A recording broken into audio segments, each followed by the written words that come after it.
ईद मिलादुन नबी और रबीउल क्या है। ईद मिलादुन नबी जगह जगह आप लिखा हुआ देख रहे होंगे और लोगों को कहता हुआ सुन रहे होंगे, लेकिन क्या इसका मतलब आप जानते हैं? अगर नहीं जानते तो आज जान लीजिए कि इसमें 3 लफ्ज है, एक ईद, दूसरा मिलाद, तीसरा नबी। हम तीनों के बारे में इंशाअल्लाह तफसील से बताएंगे ताकि इसके बाद आपको किसी और से पूछना और समझना ना पड़े। सबसे पहले लफ्ज है ईद, जिसका मतलब होता है लौटकर आने वाली खुशी। दूसरा लफ्ज है मिलाद, जिसका मतलब है पैदाइश। तीसरा लफ्ज है नबी, जिसका मतलब हजरत मोहम्मद सल्लल्लाहु अलैहि वसल्लम है। अगर तीनों लफ्जों को एक साथ मतलब बयान करे तो इसका मतलब होता है नबी की पैदाइश की खुशी, क्योंकि हमारे नबी सल्लल्लाहु अलैहि वसल्लम इसी दिन पैदा हुए थे। इसलिए कुछ मुसलमानों ने इसको ईद मिलादुन नबी का नाम दिया है। ईद मिलादुन नबी कब मनाया जाता है? रबीउल अव्वल इस्लामी साल का तीसरा महीना है और इसकी 12 तारीख को ईद मिलादुन मनाया जाता है। वैसे तो ये तय नहीं है कि इसी दिन अल्लाह के नबी सल्लल्लाहु अलैहि वसल्लम की पैदाइश हुई थी,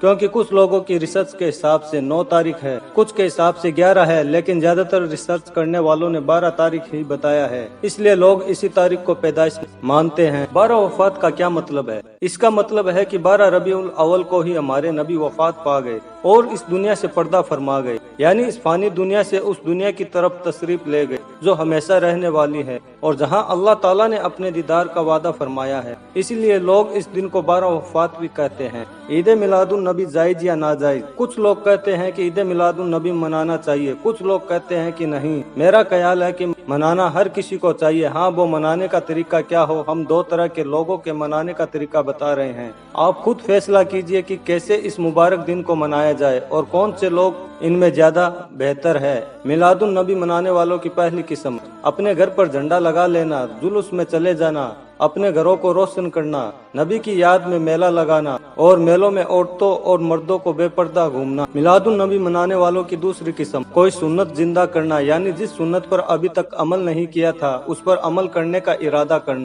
जितना हो सके नबी के काम को आगे बढ़ाने का इरादा करना, नबी की जिंदगी पर कोई बयान या कोई किताब पढ़ना, दीन की राह में नबी पर आई तमाम मुश्किलों को याद करना, नबी के तमाम हुक्मों पर अमल करने का इरादा करना। इस दिन आसपास के गरीबों की मदद करना, पूरा दिन दुरूद शरीफ पढ़ने और इबादत में गुजारना। इसके अलावा और भी बहुत सारी चीजें हो सकती है। आप खुद बताएं कि आप किसी पर अमल करने को तैयार है। 3 तरह के लोग हैं जिनमें आप अपने आप को तलाशे। एक वो शख्स है जिसने पूरे साल सिवाय जुमा नमाज कोई नमाज नहीं पढ़ी और न ही अपनी जिंदगी में नबी की किसी सुन्नत का ख्याल रखा, लेकिन वो जुल्स में गया और ईद मिलादुन नबी को बड़े जोर शोर से मनाया, फिर उसके बाद नबी को भूल गया। दूसरा वो शख्स है जो नमाज तो पढ़ता है, ईद मिलादुन नबी भी मनाता है, लेकिन जो नबी का मिशन है उस मिशन को आगे बढ़ाने के लिए कुछ सोचता भी नहीं है। जैसे नबी के बाद लोगों तक सही बात पहुंचाने के लिए सहाबा ने अपनी जानें तक दे दी थी, लेकिन इस शख्स ने सिर्फ खुद से मतलब रखा था और अपने आप को नबी का सच्चा पैरोकार बताता रहा।